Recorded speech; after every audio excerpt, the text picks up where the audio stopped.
بسم اللہ الرحمن الرحیم۔ السلام علیکم۔ مولانا روم نے لکھا ہے کہ ایک دفعہ ایک شخص نے اللہ کی عبادت کرنا شروع کر دی اور پروردگار کی عبادت میں اتنا مشغول ہوا کہ دنیا میں سب کچھ چھوڑ چھاڑ کر سب کچھ بھلا دیا اور سچے دل سے اللہ کی رضا میں راضی رہنے کے لیے انسانیت کے راستے پر چل پڑا۔ ایک وقت وہ آیا کہ اس کے گھر میں کچھ کھانے کو بھی نہ بچا، اور ہوتے ہوتے وہ وقت بھی آیا کہ گھر باہر سب ختم ہو گیا، اور وہ شخص چلتے ہوئے موت کے انتظار میں گلیاں گھومتا کہ اب پلے تو کچھ بچا نہیں، انتظار ہی کر سکتا ہوں، اللہ سنبھال لے۔ ایک دن بیٹھا ہوا تھا کہ دیکھا اس کے قریب سے ایک لمبی قطار میں گھوڑے گزرے۔ ان کی سیٹ سونے اور چاندی سے بنی ہوئی تھی اور ان کے پیٹوں پر سونے کے کپڑے پہنے ہوئے تھے۔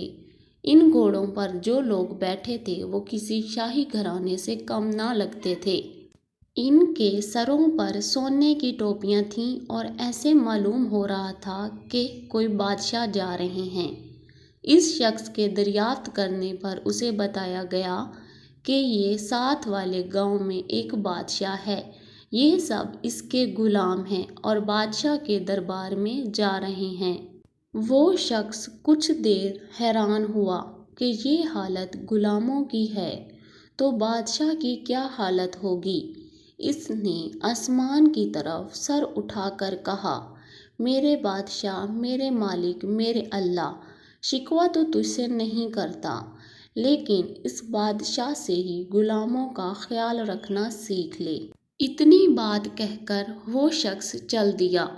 کچھ دن گزرے تو ایک بزرگ آئے اور اس کا بازو پکڑ کر اسے ایک جگہ لے گئے جہاں وہی غلام اور وہی گھوڑے کھڑے تھے، اور وہ شخص دیکھتا ہے کہ کسی گھوڑے کی ٹانگ کٹی ہوئی ہے اور کسی غلام کا دھڑ گھوڑے کی پشت پر پڑا ہوا ہے، کسی غلام کے ہاتھ کٹے ہوئے ہیں اور کسی کے سر سے خون نکل رہا ہے، کوئی گھوڑے کو زخمی حالت میں واپس لے کر جا رہا ہے۔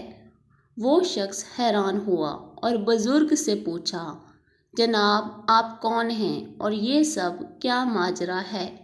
اس بزرگ نے کہا کہ یہ وہی غلام ہیں جو اس دن سونے میں لپٹے ہوئے تھے اور آج یہ ایک جنگ سے واپس آ رہے ہیں، اسی لیے ان کی یہ حالت ہے۔ مجھے خواب میں بس اتنا کہا گیا ہے کہ اسے کہنا بادشاہوں کے لیے قربانیاں دینا بھی ان غلاموں سے سیکھ لے۔ حقیقت میں ہمیں قربانی دینا آیا ہی نہیں، چاہے دین کا معاملہ سیدھا کرنا ہو، رشتہ داروں کا یا دنیا کا۔ جس دن ہم قربانی دینا سیکھ لیں گے، دین کے لیے، اپنوں کے لیے اور دنیا کے لیے، اور اللہ پر توکل کرنا سیکھ لیں گے، تو اللہ رب العزت ایسی بادشاہت عطا فرمائیں گے جو کبھی ختم ہی نہیں ہوگی۔